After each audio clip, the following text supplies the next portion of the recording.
one of the things, this dog has been hunted quite a bit, so he doesn't really know that if he gets too close, the bird's going to fly away. So I'm going to back up. Whenever I get confused about what to do with the dog, I go back a step. So with this dog, if he moves at all, I'm going to flush him, make him watch it fly away.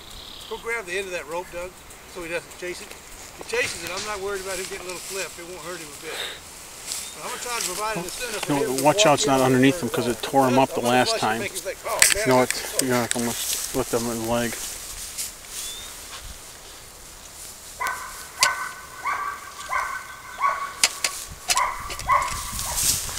Whoop!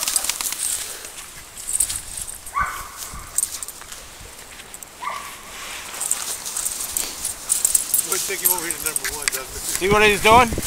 Holy shit, where'd it go? Yeah, he'll sometimes, with the launcher, he'll do that for some reason. Well, we got to get him to where he stops thinking about running in and clearing.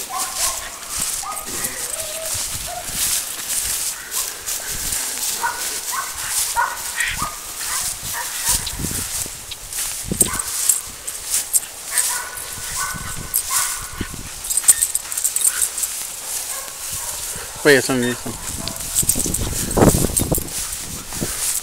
It's caught on his foot. Huh? What? Wait. He's caught on his, around his foot.